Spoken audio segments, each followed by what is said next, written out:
J'aimerais que nous puissions honorer la parole de Dieu et nous allons prendre 1 Roi chapitre 3, 15 à 22 et Actes des Apôtres chapitre 2 du 1er au 15e verset puis du 37e au 47e. 1 Roi chapitre 3, 15 à 22. Je ne sais pas si vous avez trouvé avec moi. Je vais donc lire au nom de Jésus. Salomon s'éveilla et voilà le songe. Salomon revint à Jérusalem et se présenta devant l'arche de l'alliance de l'Éternel. Il offrit des holocaustes et des sacrifices d'action de grâce et il fit un festin à tous ses serviteurs. Alors 2 femmes prostituées vinrent chez le roi et se présentèrent devant lui. L'une des femmes dit: Pardon, mon Seigneur, moi et cette femme, nous demeurions dans la même maison, et je suis accouché près d'elle dans la maison. 3 jours après, cette femme est aussi accouchée. Nous habitions ensemble, aucun étranger n'était avec nous dans la maison et il n'y avait que nous 2. Le fils de cette femme est mort pendant la nuit parce qu'elle était couchée sur lui. Elle s'est levée au milieu de la nuit et elle a pris mon fils à mes côtés tandis que ta servante dormait et elle l'a couché dans son sein et son fils qui était mort, elle l'a couché dans mon sein. Le matin, je me suis levé pour allaiter mon fils et voici, il était mort. Je l'ai regardé attentivement le matin et voici, ce n'était pas mon fils que j'avais enfanté. L'autre femme dit: Au contraire, c'est ton fils qui est mort, qui est vivant. Au contraire, c'est mon fils qui est vivant et c'est ton fils qui est mort. Mais la première répliqua: Nullement, c'est ton fils qui est mort et c'est mon fils qui est vivant. C'est ainsi qu'elles parlèrent devant le roi. Actes des Apôtres 2, 1 à 15, la Bible dit: Le jour de la Pentecôte, ils étaient tous ensemble dans le même milieu. Tout à coup, il vint du ciel un bruit comme celui d'un vent impétueux, et il remplit toute la maison où ils étaient assis. Des langues semblables à des langues de feu leur apparurent séparées les unes des autres et se posèrent sur chacun d'eux. Et ils furent tous remplis du Saint-Esprit et se mirent à parler en d'autres langues selon que l'Esprit leur donnait de s'exprimer. Or, il y avait en ces jours à Jérusalem des Juifs, hommes pieux, de toutes les nations qui sont sous le ciel. Au bruit qui eut lieu, la multitude accourut. Elle fut confondue parce que chacun les entendait parler dans sa propre langue. Ils étaient tous dans l'étonnement et la surprise. Et ils se disaient les uns aux autres: Voici ces gens qui parlent. Ne sont-ils pas tous galiléens? Et comment les entendons-nous dans notre propre langue, à chacun, dans notre langue maternelle? Marthès, Médès et Élamites, ceux qui habitent la Mésopotamie, la Judée, la Cappadoce, le pont l'Asie, la Phrygie, la Pamphylie, l'Égypte, le territoire de la Libye, voisine de Cyrène, et ceux qui sont venus de Rome, juifs et prosélytes, crétois et arabes. Comment les entendons-nous parler dans nos langues des merveilles de Dieu? Ils étaient tous dans l'étonnement et ne sachant que penser, ils se disaient les uns aux autres: Que veut dire ceci? Mais d'autres se moquaient et disaient: Ils sont pleins de vin doux. Alors Pierre, se présentant avec les 11, éleva la voix et leur parlant en ces termes: Hommes juifs, vous tous qui séjournez à Jérusalem, sachez ceci et prêtez l'oreille à mes paroles. Ces gens ne sont pas ivres, comme vous le supposez, car c'est la 3e heure du jour. Après avoir entendu ce discours, ils eurent le cœur vivement touché et ils dirent à Pierre et aux autres apôtres: Hommes, frères, que ferons-nous? Pierre leur dit: Répandez-vous et que chacun de vous soit baptisé au nom de Jésus-Christ pour le pardon de vos péchés et vous recevrez le don du Saint-Esprit. Ça, c'est 39. Car la promesse est pour vous et pour vos enfants et pour tous ceux qui sont au loin, en aussi grand nombre que le Seigneur, notre Dieu, les appellera. 40. Et par plusieurs autres paroles, il les conjurait et les exhortait, disant: Sauvez-vous de cette génération perverse. Ceux qui acceptèrent sa parole furent baptisés en ce jour-là. Le nombre des disciples s'augmenta d'environ 3000 âmes. Ils persévéraient dans l'enseignement des apôtres, dans la communion fraternelle, dans la fraction du pain et dans les prières. La crainte s'emparait de chacun et il se faisait beaucoup de prodiges et de miracles parmi les apôtres. Tous ceux qui croyaient étaient dans le même lieu et ils avaient tout en commun. Ils vendaient leurs propriétés, leurs biens et ils ont partagé le produit entre tous selon les besoins de chacun.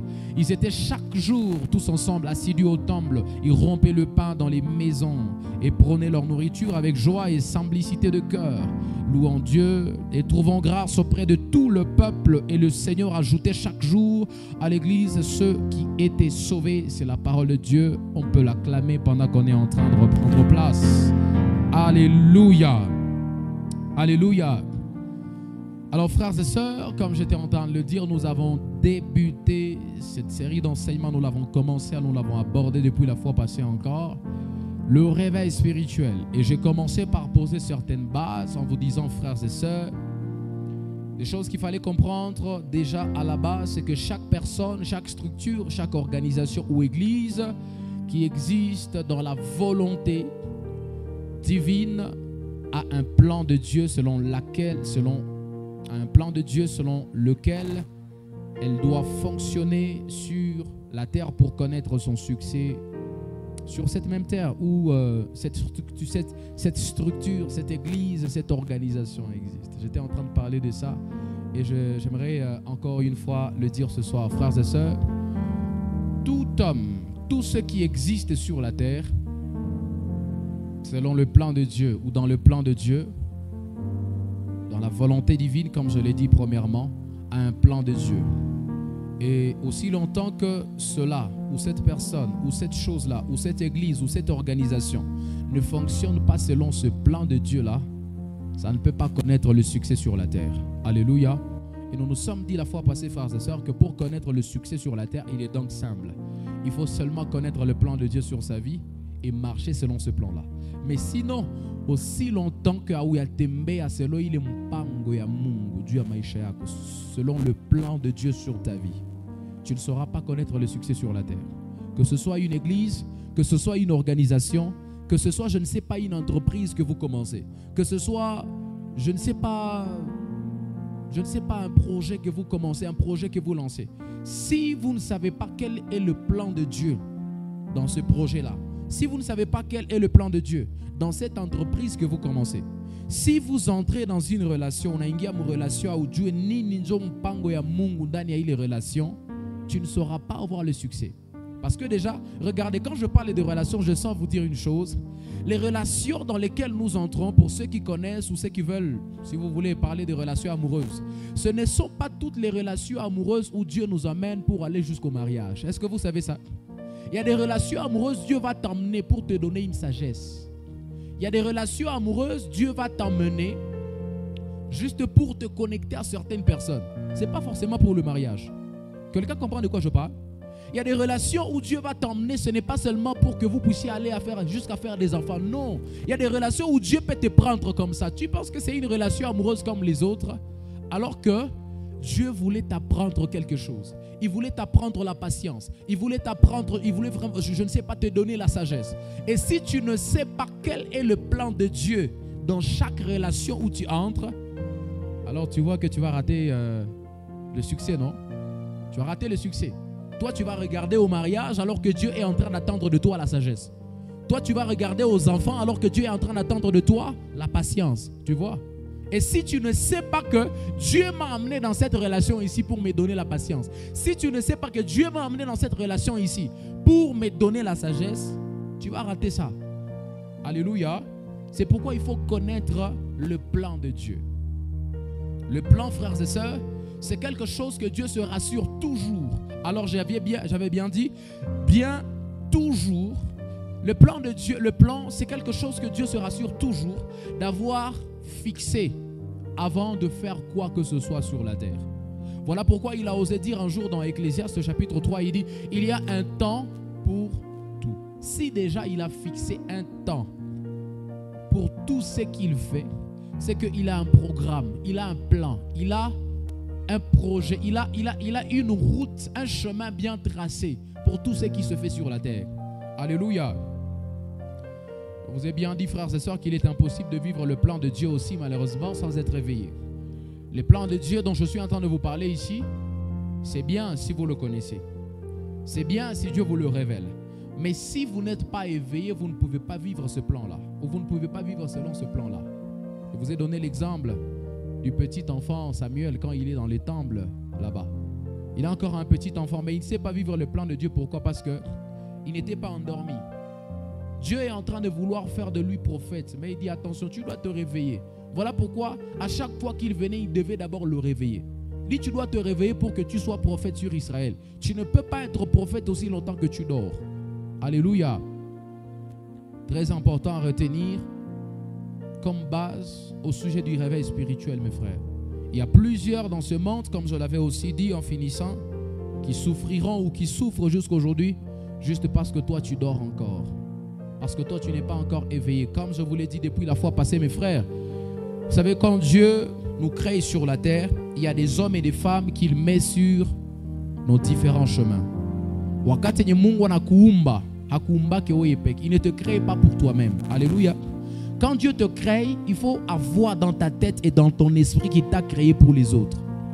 Il faut avoir dans ton cœur, dans ton esprit que la raison pour laquelle Dieu t'a créé, c'est aussi pour les autres. Alléluia. Et quand tu sais ça, tu sauras aussi qu'il y a des gens donc sur la terre qui doivent dépendre de toi. Et aussi longtemps que tu dors, ces gens-là continueront à souffrir. Ces gens-là continueront à pleurer.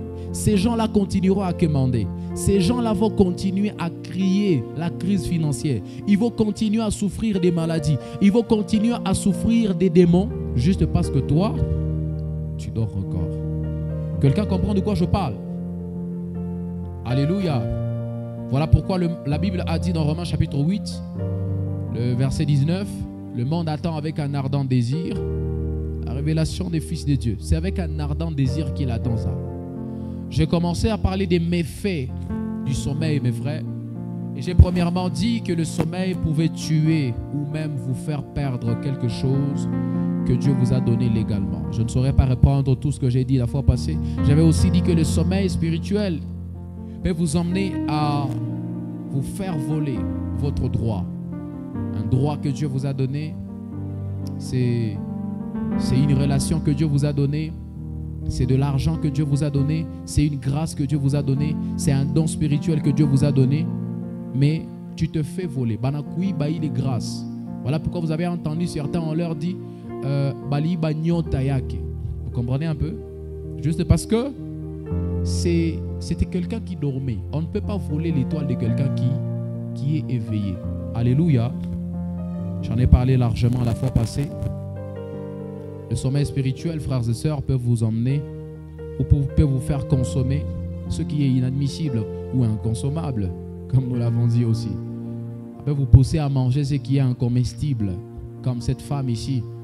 La Bible dit que la femme dont l'enfant venait de mourir, elle a pris cet enfant-là qui était mort, elle est venue le déposer sur le lit de celle dont l'enfant n'était pas encore mort. Pourquoi? Juste parce qu'elle dormait. C'est un problème sérieux, mes frères. Le sommeil spirituel peut vous emmener à porter la croix qui n'est pas la vôtre. Comme cette femme. Elle a eu un enfant qui est mort sur son lit. C'était une croix, mais qui n'était pas la sienne. C'était une croix. Pourquoi ça peut vous emmener? Quand vous dormez spirituellement, là, on peut vous faire payer des choses que vous n'avez jamais consommées. On peut vous faire dégager de l'énergie là où vous n'auriez même pas dû dégager de l'énergie. Alléluia. Le sommeil spirituel vous empêchera toujours à dévoiler la malice de vos ennemis, comme je l'ai dit. Et j'aimerais commencer par ici, en finissant de vous parler des méfaits du sommeil spirituel. Mes frères, retenez à partir de ce soir que le sommeil spirituel peut vous emmener des problèmes dans la vie qui vont vous prendre suffisamment d'argent et même toute votre réputation. Vous n'allez pas croire lorsque cette femme est allée auprès du roi. Vous savez, quand on vient auprès du roi, on est devant la justice, on est face à la justice. Et aujourd'hui, si on peut comparer cette histoire, si on peut contextualiser cette histoire-là, nous qui avons fait le droit, voici ce qu'on nous conseille à l'école. Lorsque deux personnes ont un problème, on nous conseille de les amener à l'arrangement. Voilà pourquoi il y a un dicton qui dit « Un bon arrangement vaut mieux qu'un bon procès ». Vous savez pourquoi on nous conseille ça? C'est parce que la justice est coûteuse. Au cas où justice, toi-même tu vas dépenser. Et cette personne-là va dépenser. Et ce n'est pas n'importe quel argent. Vous allez vraiment dépenser. vous allez vraiment dépenser de l'argent. Vous voyez, tout ce problème-là est venu d'où? Du sommeil. Juste parce que les deux femmes dormaient. C'est comme ça que ça les a emmenés jusque devant le juge qui était le roi à l'époque. Et la justice est coûteuse, même au temps actuel, mes frères. Il y a des problèmes, normalement, que vous ne devez pas résoudre. Il y a même des problèmes qui ne doivent pas vous arriver dans la vie, si seulement vous êtes éveillé. C'est-à-dire, il y a des problèmes qui arrivent à certaines personnes parce qu'elles dorment encore. Il y a des problèmes qui arrivent à certains ici parce qu'ils dorment encore. Et c'est comme ça qu'ils vont tous les jours au tribunal, tous les jours au tripé, tous les jours au parquet, tous les jours à l'auditorat, tous les jours. Le problème c'est quoi? Il dort encore. C'est un homme encore endormi. Mais s'il était seulement éveillé, il ne serait pas dans toutes ces situations-là.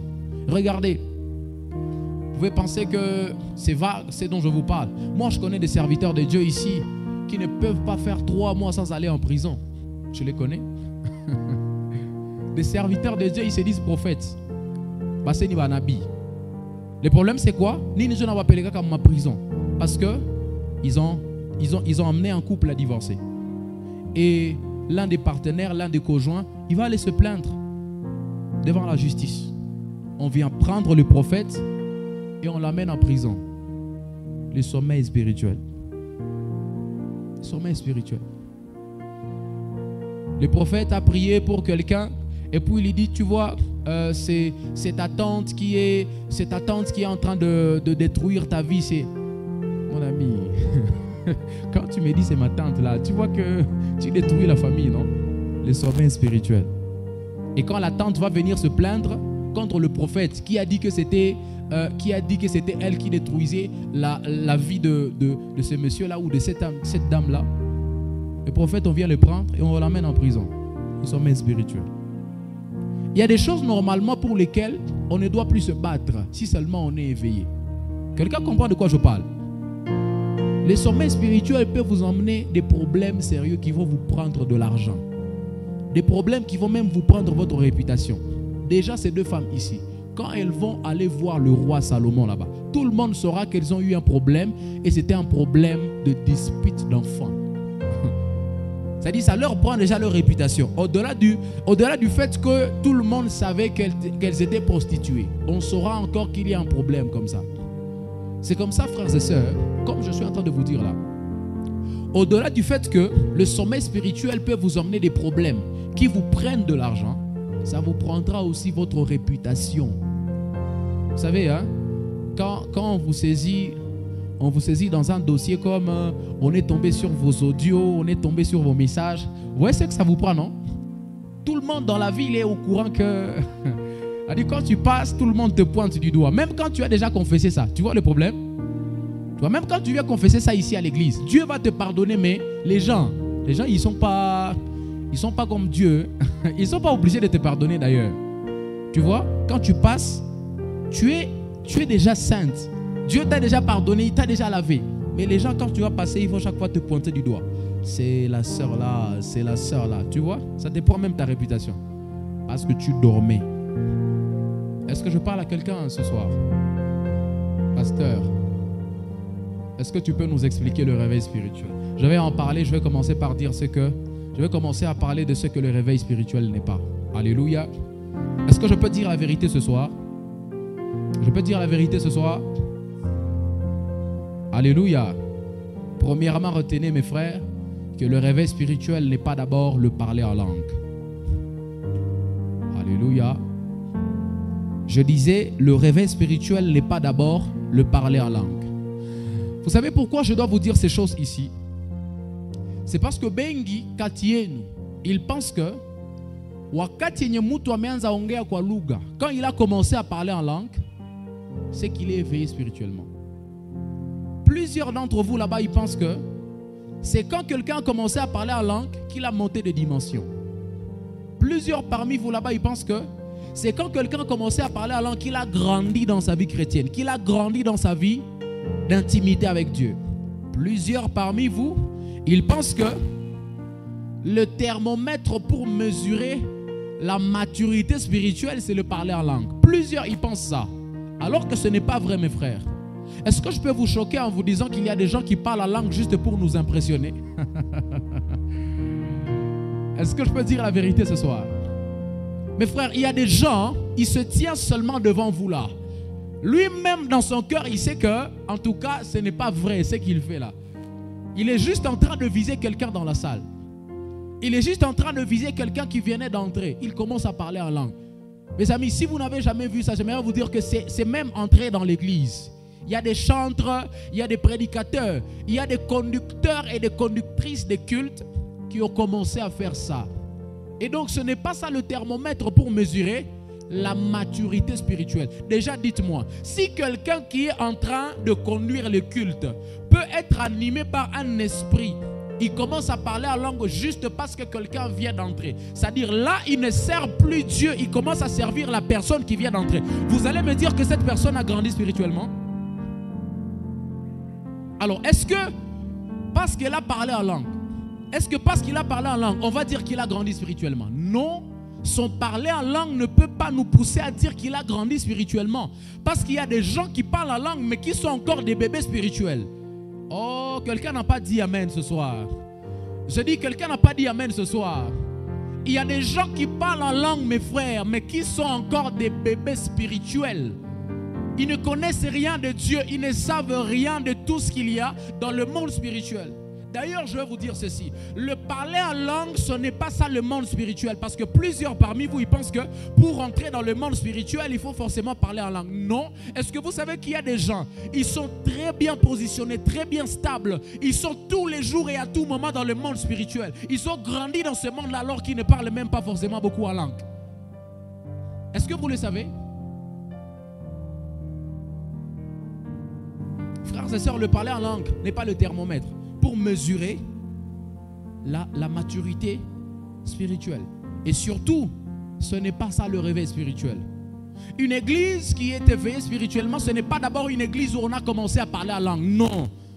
Un frère qui est éveillé spirituellement, ce n'est pas d'abord un frère qui a commencé à parler en langue. Non. Une sœur qui est éveillée spirituellement, ce n'est pas d'abord une sœur qui a commencé à parler en langue, mes frères. Le réveil spirituel, c'est une chose et le parler en langue, c'est une autre chose. Je vais même le dire comme ça. Le parler en langue, c'est un composant. C'est juste un composant, mes frères, de ce qu'on appelle le réveil spirituel.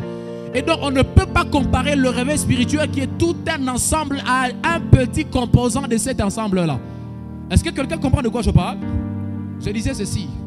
Le réveil spirituel, c'est tout un composant. C'est tout cet ensemble-là.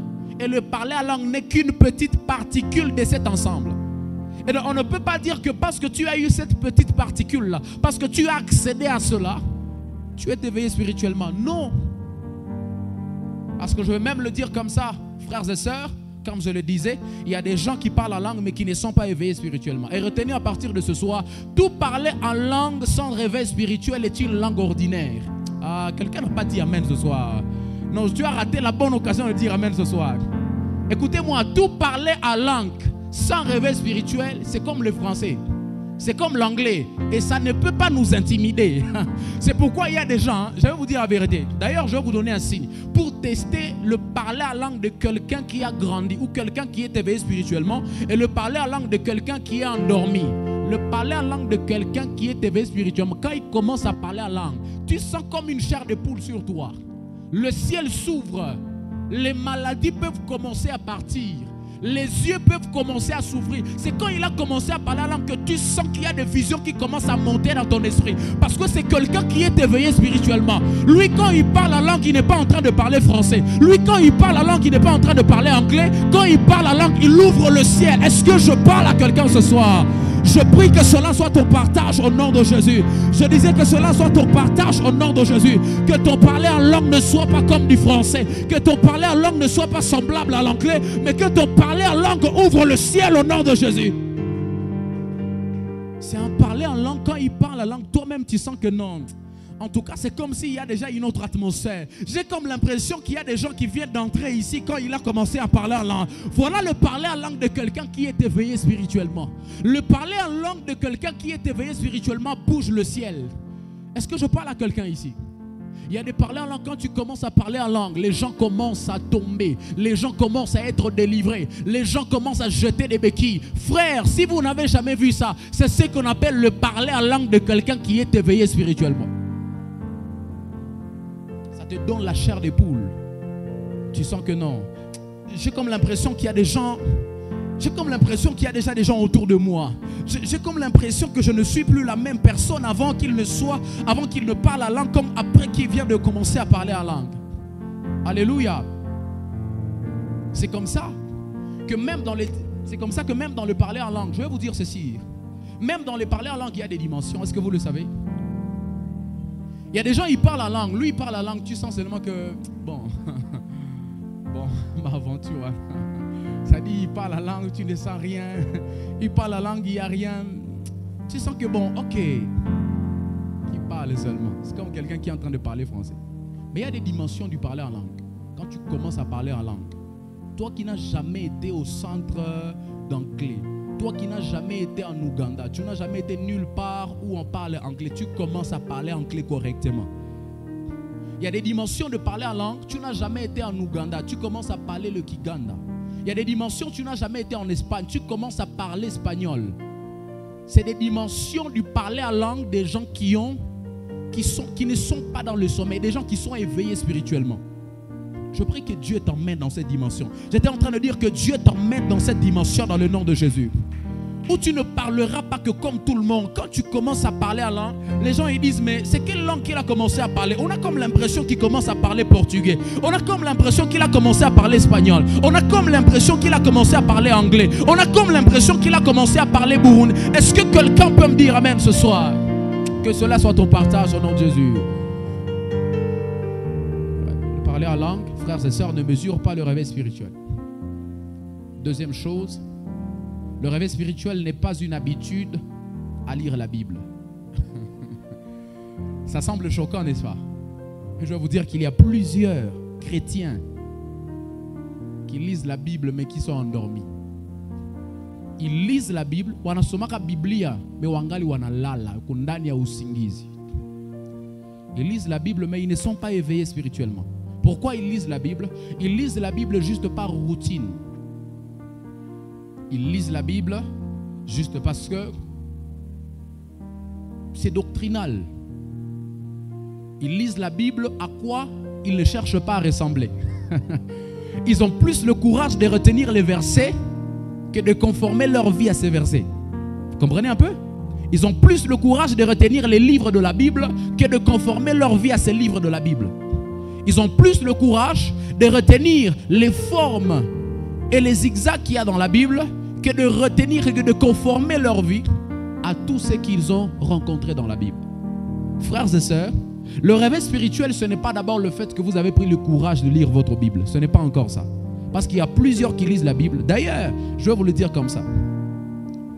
La plupart de ceux qui connaissent plus la Bible, je ne vais pas le dire comme ça quand même, c'est parce que c'est une façon de sembler de se moquer des chrétiens. Je vais le dire qu'il y a plusieurs frères et sœurs qui connaissent la Bible, mais qui ne sont pas chrétiens. Vous le savez? D'ailleurs, je vais vous le dire comme ça. Les gens qui s'intéressent plus à la Bible, j'ai appris, je ne sais pas, ce n'est pas encore vérifié. Les gens qui s'intéressent plus à la Bible, ce sont les athées. Les gens qui ne croient pas en Dieu. Et c'est même la raison pour laquelle ils ont contesté Dieu. Pourquoi? Ils ont pris tellement le temps de lire la Bible que malheureusement, sans avoir le réveil spirituel, ils n'ont pas compris cette Bible-là. C'est comme ça qu'ils ont commencé à contester, à combattre cette Bible. Ils connaissent beaucoup la Bible. Ils lisent la Bible presque tous les jours. Mais ils sont encore endormis. Ils sont encore endormis dans le sommeil, plongés dans le sommeil, dans un profond sommeil. Vous savez, la plupart de ceux qui lisent la Bible, d'ailleurs, je vais le dire, il y a certains occultistes qui lisent plus la Bible que nous, les chrétiens. Vous savez ça? Koko wachawi banatumikisha madawa benye banasomaka Bible kutushinda si wa Kristo.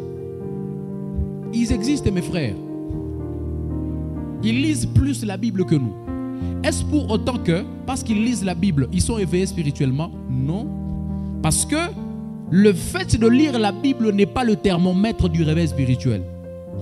Et donc, quelqu'un qui a commencé à lire la Bible, ce n'est pas d'abord celui-là qui est réveillé spirituellement ou qui est éveillé spirituellement. Une église où les gens ont commencé à lire la Bible, ce n'est pas d'abord une église, ce n'est pas d'abord ça, l'église qui est éveillée spirituellement. Parce qu'il y a des gens qui lisent la Bible, mais qui sont endormis. Voilà pourquoi, un jour, Jésus est en train de parler aux pharisiens. Vous connaissez bien l'histoire des pharisiens, non? La majorité, ils étaient docteurs de la loi. C'est-à-dire, ils maîtrisaient, ils connaissaient tellement la Bible que malheureusement, quand Jésus vient, il commence à se moquer d'eux. Ah, mais Jésus, comment tu te moques des gens qui connaissent la Bible? Comment tu te moques des gens qui lisent minutieusement? Ils sont en train de lire minutieusement la loi. Comment tu te moques de ces gens-là? Ils disent attention, ce n'est pas encore ça le réveil spirituel. Ces gens-là, ils connaissent. Eux, ils sont prêts à tout pour les lois. Ils sont prêts à tout pour les articles de cette loi-là. Mais eux-mêmes là, leur vie ne ressemble à rien de tout ce qu'ils maîtrisent et de tout ce qu'ils ont mémorisé de cette loi-là. Voilà pourquoi il les a appelés des tombeaux blanchis. Parce que le réveil spirituel ne se mesure pas à la capacité à lire la Bible. Le réveil spirituel ne se mesure pas à la capacité à méditer la Bible. Alléluia. On peut être un bon et un grand lecteur de la Bible sans être réveillé spirituellement. Naungali mubusingizi. Ça commence à nous donner la soif de savoir maintenant c'est quoi le réveil spirituel, n'est-ce pas? Troisièmement, avant de vous dire maintenant c'est quoi le réveil spirituel, frères et sœurs, avant même de vous dire ça, retenez à partir de ce soir qu'une Bible qu'on lit sans réveil spirituel n'est pas différente de tout autre livre scientifique. Une Bible que vous avez et que vous lisez tous les jours, sans être réveillé spirituellement, elle n'est pas différente d'un livre de biologie. Elle n'est pas différente d'un livre de technologie. Elle n'est pas différente d'un livre d'anatomie. Retenez troisièmement ce soir que le réveil spirituel n'est pas une extase ou une transe. Le réveil spirituel n'est pas une extase ou bien une transe. L'extase, c'est quoi?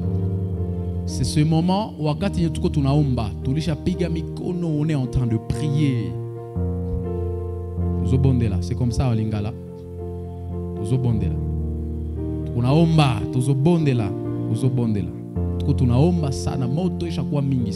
Les gens commencent à tomber. Le pasteur dit, je compte jusqu'à 3. 1, 2, 3, il y a 3 personnes qui tombent. Je compte jusqu'à 5. 1, 2, 3, 4, 5. 5 personnes tombent. L'extase, ils sont en extase. Ils sont pris en esprit. Ils commencent à recevoir des visions. Ils commencent à parler de la part de Dieu. Ils commencent à donner des prophéties. Mes amis, ce n'est pas encore ça le réveil spirituel. J'ai vu des gens qui sont tombés dans les églises. Ils sont tombés avec leurs péchés. Ils se sont relevés avec les mêmes péchés. Ils sont tombés avec les mêmes défauts. Ils sont tombés avec des défauts. Ils se sont relevés avec les mêmes défauts. J'ai vu des gens, ils sont tombés voleurs. Ils se relèvent voleurs. J'ai vu des gens dans des églises. Il est tombé impudique. Et il se relève impudique. J'ai vu des gens, ils sont tombés. Quelqu'un, il tombe. Vous savez qu'il vole. Et quand il se relève là, il continue à voler. J'ai vu des gens, mes amis, il est agité. C'est-à-dire, lui, chaque fois qu'il y a un mouvement comme ça, chaque fois qu'il y a un feu comme ça, en tout cas, il ne manque pas de tomber. D'ailleurs, je vais vous dire comme ça. Mes amis, j'aime bien les gens qui tombent pendant les temps de prière, quand il y a la mouvance du Saint-Esprit. Vous savez très bien que je suis vraiment un ami du Saint-Esprit. J'aime beaucoup ces choses-là. Je les admire depuis que je commence à servir Dieu. Mais écoutez-moi, ne vous laissez pas emporter par ces choses-là. Ne commencez pas à penser que c'est parce que vous tombez ou vous avez l'habitude de tomber sous la mouvance du Saint-Esprit que vous êtes éveillé spirituellement. Ne vous laissez pas distraire par ça, mes amis. D'ailleurs, je vais le dire comme ça. Je sais que ça va choquer certains parce qu'ils savent que j'aime beaucoup ces choses. Que de tomber et de se relever en étant le même ou en étant la même personne, vaut mieux rester debout et être vraiment debout pour de vrai. J'ai dit que de tomber avec les mêmes défauts, les mêmes péchés et de se relever avec les mêmes défauts et les mêmes péchés, vaut mieux rester debout et rester vraiment debout pour de vrai. Alléluia. Ça ne sert à rien quand on a prié ici. Vous savez, des fois c'est choquant d'ailleurs pour nous qui faisons ces choses. Hein. Tu sais que tu as prié pour une soeur comme ça, elle est tombée. Et puis bizarrement, tu vois qu'elle continue avec les mêmes histoires.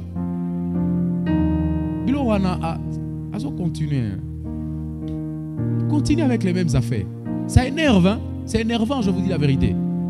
Il n'y a rien de choquant comme quand tu pries pour quelqu'un, il tombe, il est sous la mouvance, il est sous l'onction. Il commence à parler en langue.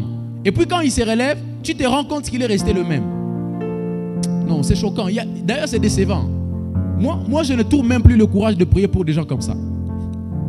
Vous savez, à un moment, j'ai failli être fatigué de certaines personnes qui tombaient pendant que... Vous savez, nous, quand on est ici, des fois, on vous regarde. Hein? Surtout quand on est pasteur responsable d'une église comme ça, où on est là tous les jours. Des fois, on vous regarde. Dans l'église, on sait que, bon, quand on prie, vraiment, quand il y a le feu du Saint-Esprit, lui, là, il ne manque pas de tomber. Elle, là, elle est très sensible. C'est bien d'être sensible. Ce n'est pas mauvais. C'est bon d'être sensible. Mais ma question ce soir, c'est, quand toi, tu as l'habitude d'être sensible là, à la mouvance du Saint-Esprit, à ce moment-là, est-ce que tu as l'habitude d'être sensible à la voix du Saint-Esprit chaque fois qu'il te parle avant de tomber dans le péché là? Chaque fois que tu veux voler. Oui, quand on a prié, tu es sensible. Non, tu tombes. Parce que tu as été sensible à l'Esprit de Dieu. Mais la Bible dit, l'Esprit de Dieu témoigne en notre esprit que nous sommes enfants de Dieu. Il te rappelle là que ce que tu veux faire là, ce n'est pas digne d'un enfant de Dieu. Est-ce que tu as l'habitude d'être flexible à ce moment-là aussi? Toi, ta flexibilité est adaptée seulement au temps de prière. Ta flexibilité est adaptée seulement au piano. Quand le piano commence à jouer, là, tu es flexible. Mais quand le piano ne joue plus, tu n'es plus flexible à l'Esprit de Dieu. Mes amis, le réveil spirituel, ce n'est pas d'abord le fait de tomber en extase. Le réveil spirituel, ce n'est pas d'abord le fait d'être agité. Non, mes frères, ce n'est pas d'abord ça. Ce n'est pas d'abord ça. Ce n'est pas d'abord ça. Quelqu'un peut tomber comme ça, mais il reste le même. Sa vie ne change pas. D'ailleurs, pour ceux qui sont tombés, je ne parle pas seulement de la vie de sanctification ou de la vie de pureté, même dans les domaines des finances et tout ça là. Ce n'est pas le fait de tomber qui va ouvrir les portes. Est-ce que je parle à quelqu'un ici? Ce n'est pas quand tu es tombé que les portes vont s'ouvrir. Est-ce que je parle à quelqu'un? Écoutez-moi, ce n'est pas le fait de tomber qui dit que tu es élevé, tu es plus élevé spirituellement que les autres. Non. C'est bien de tomber parce que l'Esprit de Dieu peut t'emporter sous sa mouvance. Mais ce n'est pas ça le thermomètre du réveil spirituel. Je ne suis pas en train de dire que j'appuie ceux qui disent que le fait de tomber dans l'église pendant qu'on est en train de prier, c'est du désordre. Non, je n'appuie pas ces gens-là parce que moi-même, je crois en ces choses. Et des fois, quand on est en train de prier ici, il y a des gens qui tombent. J'aime bien ces choses quand l'Esprit de Dieu se manifeste.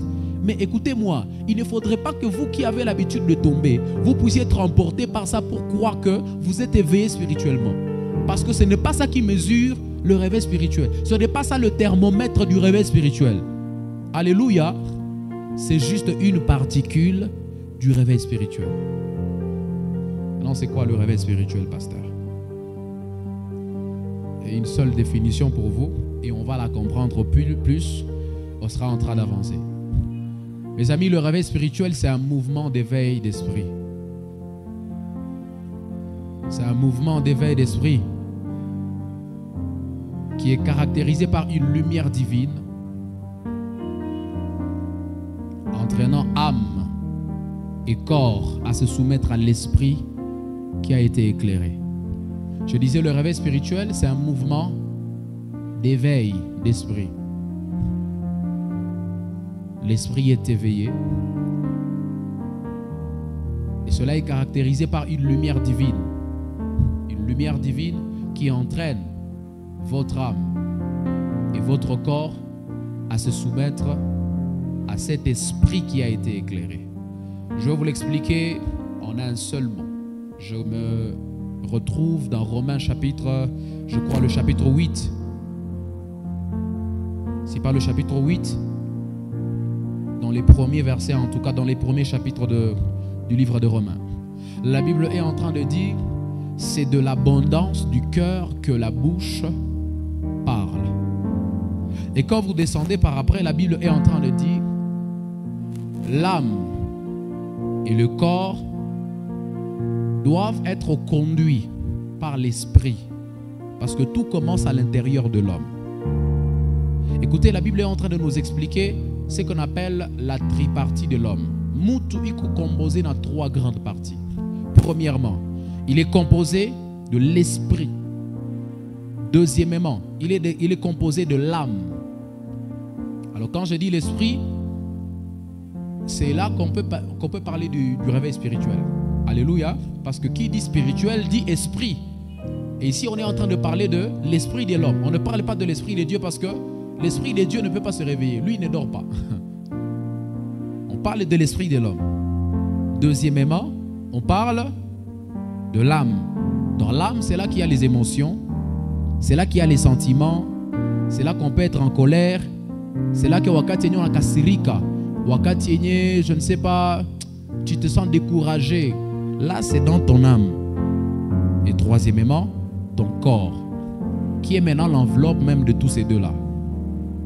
Ton corps. Maintenant, la Bible dit ceci. Un homme ou une femme qui est éveillé spirituellement, c'est un homme qui soumet les 2 dernières parties à la première. C'est-à-dire, cet homme-là, il accepte de soumettre ses émotions à ce qui est en train de monter dans son esprit. Cet homme accepte de soumettre son corps à ce qui est en train de monter dans son esprit.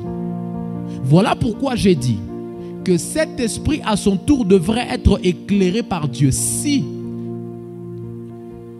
Pourquoi il doit être éclairé par Dieu? Parce que si cet esprit n'est pas éclairé par Dieu, les autres seront mal conduits. Quelqu'un comprend de quoi je parle? Je vais appeler 2 personnes ici pour vous illustrer ce que je suis en train de dire. Les 2 frères, venez s'il vous plaît. Et puis je vais vous montrer ce que je suis en train de dire. Venez ici devant. Vous pouvez être ici.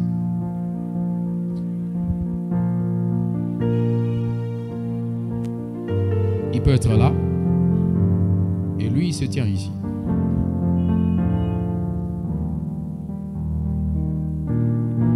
Moi, je me tiens ici devant eux, au milieu.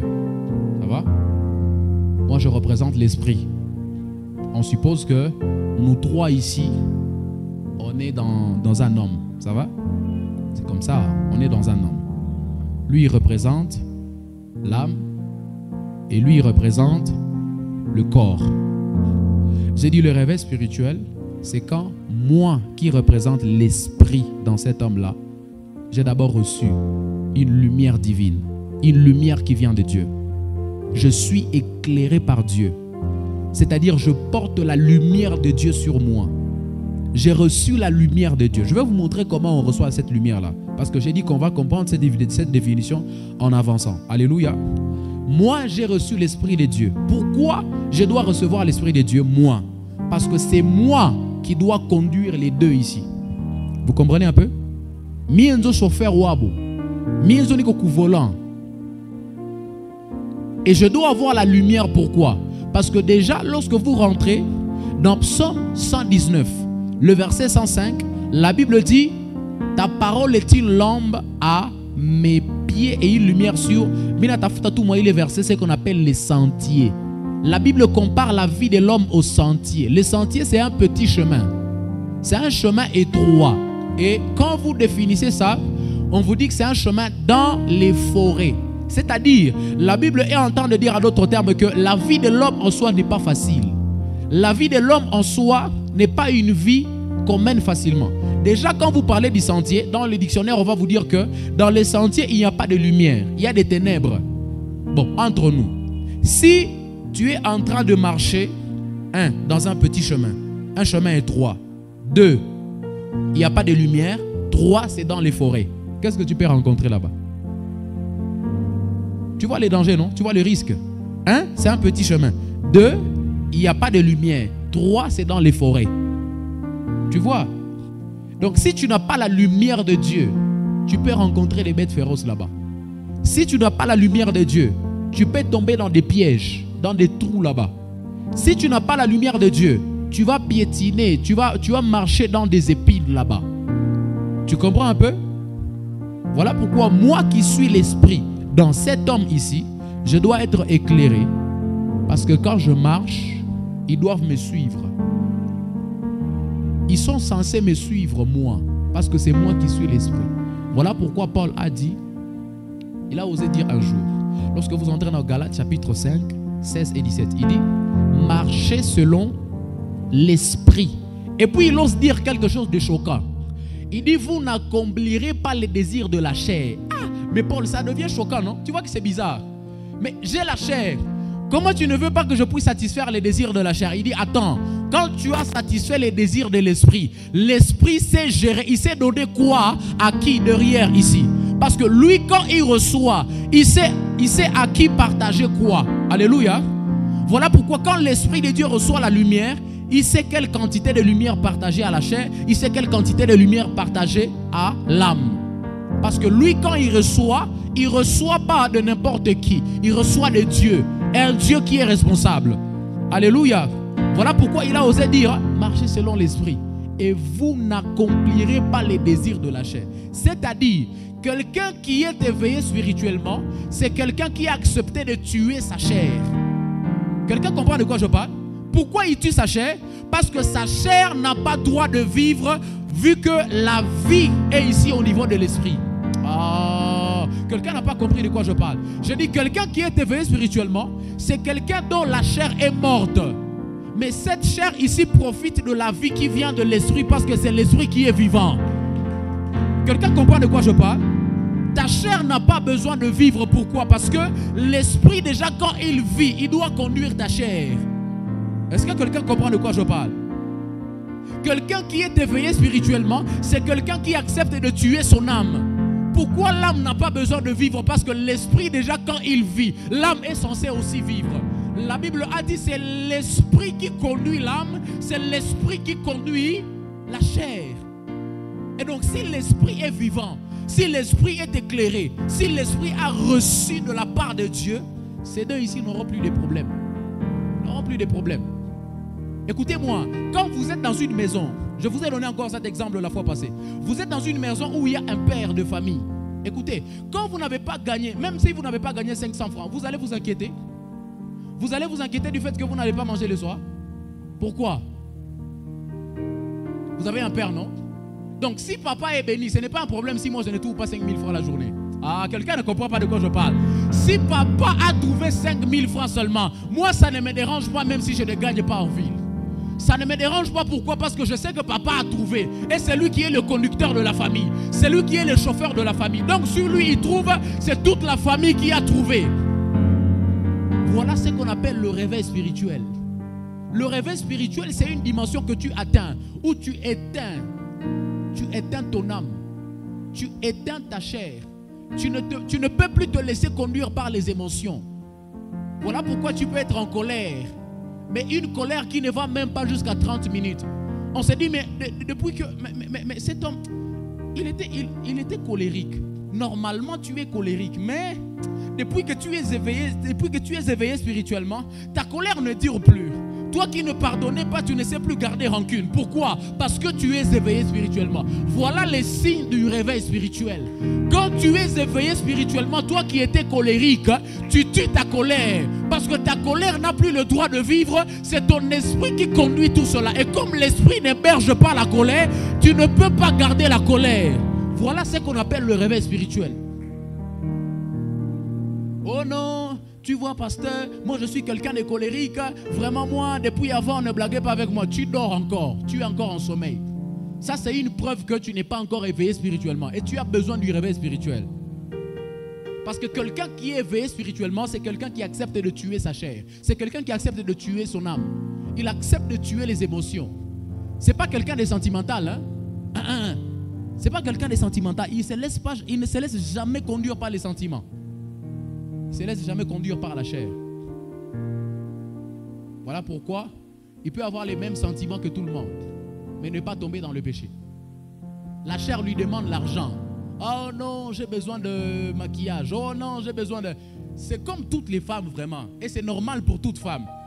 Mais c'est pourquoi certaines femmes sont en train de se prostituer.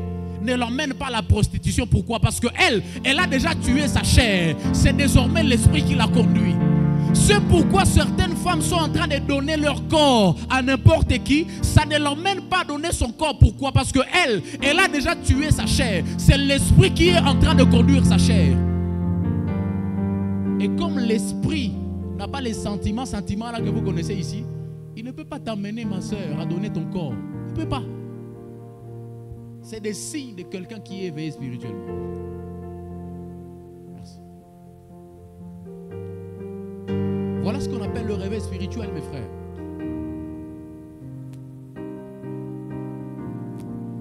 J'aimerais parler ce soir. Normalement, nous sommes en train de finir. Mais laissez-moi vous parler de deux formes de réveil spirituel. Et puis, prochainement, on va commencer par ce qu'il faut ou ce qui est requis pour vivre le réveil spirituel. Il y a des clés, ce qu'on appelle même les clés du réveil spirituel. Mais avant ça, laissez-moi vous parler des deux formes de réveil spirituel. Mes frères, il y a deux formes. Et la première, c'est le réveil spirituel communautaire. C'est ce réveil dans l'ensemble. Ce réveil que l'on vit en tant qu'Église. Ce réveil que nous vivons. Ah, l'Église Vérité Éternelle vraiment est éveillée spirituellement. Vraiment, c'est une Église vraiment réveillée spirituellement. Ça, c'est les réveils spirituels communautaires. Un réveil qui s'attache à toute la famille. Vraiment, sa famille, c'est... Famille, vraiment, ils sont éveillés. Ça, c'est le réveil spirituel communautaire. Mais il y a un deuxième réveil qu'on appelle le réveil personnel. Le réveil spirituel personnel. Je vais vous raconter une petite histoire. Peut-être que c'est par là que je vais finir. Il y a un homme qui a commencé à demander à Dieu de le réveiller spirituellement. Et quand il a commencé à prier, il a commencé à se plaindre d'abord des choses qui se passaient dans le pays. Il dit, Seigneur, mon pays a besoin de réveil spirituel. Il dit, Seigneur, réveille mon pays. Réveille spirituellement mon pays. Il a prié, il a fait des temps de jeûne. Pendant longtemps, Dieu n'a pas réveillé le pays. Le pays est resté le même. Le pays est resté là. Il dit, bon, Seigneur, je pense que le pays est devenu trop grand. Ne fût-ce que la province. Il a commencé à prier pour la province. Il dit, Seigneur, réveille ma province. Seigneur, réveille ma province. Il a fait des temps de jeûne. Il a prié pendant longtemps. Ça n'a pas tenu. La province est restée la même. Les vols, le détournement, les tueries, la province est restée la même. Il dit, Seigneur, je pense que la province est devenue trop grande. Il a commencé à prier pour sa ville. Il dit, Seigneur, je pense que là, cette fois, tu vas m'écouter beaucoup plus rapidement. Il commence à prier pour la ville. Il dit, Seigneur, réveille ma ville. Seigneur, réveille ma ville. Ma ville a besoin de réveil spirituel. Boutembo a besoin de réveil spirituel. Un peu comme on a l'habitude de se plaindre pour notre ville. Commence à prier pour la ville. Il a fait des temps de jeûne. Il est allé en retraite pendant des années et des années. La ville est restée la même. Dieu n'a rien fait. Il n'y a rien qui est arrivé. Il dit, Seigneur, d'accord. Je vais maintenant prier pour mon quartier. Comme la ville est aussi devenue trop grande, il a commencé à prier pour le quartier. Il dit, Seigneur, mon quartier, cette fois, il dit, Seigneur, j'accepte de sacrifier tous les autres. Accepte quand même que mon quartier soit réveillé spirituellement. Qu'il y ait un réveil spirituel dans mon quartier. Il a commencé à prier, il a prié. Il a fait des temps de retraite et de jeûne. Pendant longtemps, Dieu n'a rien fait. Depuis qu'il a commencé à prier, ça fait déjà beaucoup d'années. Dieu n'a rien fait. Et puis il dit, Seigneur, je laisse même le quartier, je rentre dans la cellule. Il dit, Seigneur, ma cellule, ne fût-ce que la cellule. Comme tu as refusé à partir du pays là-bas, cette fois ma cellule. Il a commencé à prier, il a fait des temps de retraite et de jeûne. Il a fait des temps, il a fait des années. Même la cellule, maman, Dieu n'a rien fait. Pendant longtemps, Dieu n'a rien fait. La cellule est restée la même. Les mêmes gars là du quartier continuent à prendre les boissons alcoolisées fortes là. À continuer comme ça. Rien ne se passe. Il a commencé à prêcher dans son quartier, dans sa cellule, rien ne se passe. Bon, il dit, Seigneur, je comprends. Je comprends, je laisse tout le monde. Maintenant ma famille, s'il te plaît. Parce que même dans sa famille, il y avait des problèmes. Il a commencé à prier pour sa famille. Commence à prier pour sa famille. Il prend des temps de retraite, des temps de jeûne. Pendant longtemps. Malheureusement, même sa famille est restée là. Dieu ne fait rien. La famille reste intacte. Il n'y a aucun changement. Et puis, il dit, Seigneur, je laisse tout le monde. Je quitte, j'accepte de quitter la dimension d'intercesseur.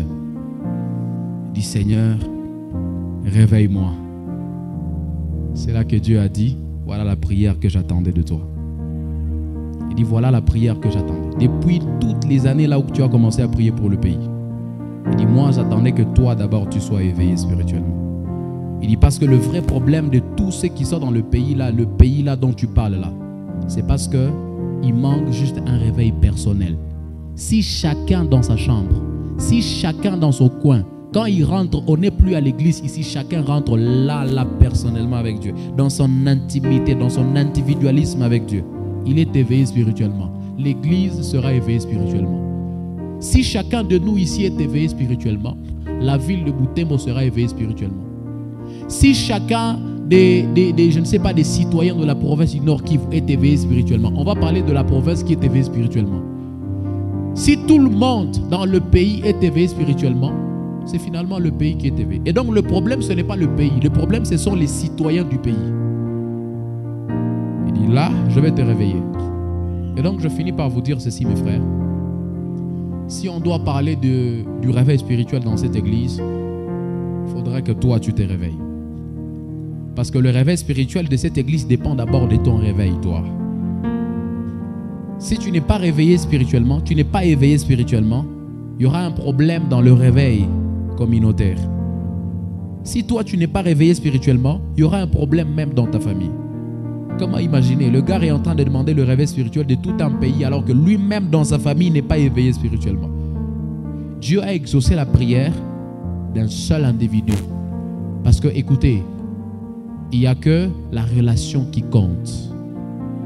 Dieu n'a pas de relation avec un pays. Dieu n'a pas de relation avec une église. Dieu a les relations. Dieu entretient des relations avec les individus des pays. Dieu entretient des relations avec les individus, ceux qui font partie des églises, ceux qui font partie des familles, ceux qui font partie des pays. Alléluia. Celui qui est en relation avec Dieu, ce n'est pas le pays.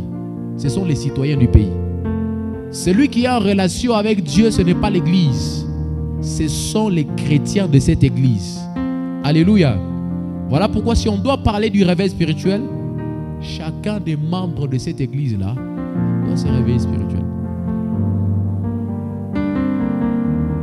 Le réveil spirituel de l'église dépendra de ton réveil. Le réveil spirituel de cette ville dépendra de ton réveil personnel. Retenez ce matin que tout réveil spirituel est résultat de coopération entre Dieu et l'homme.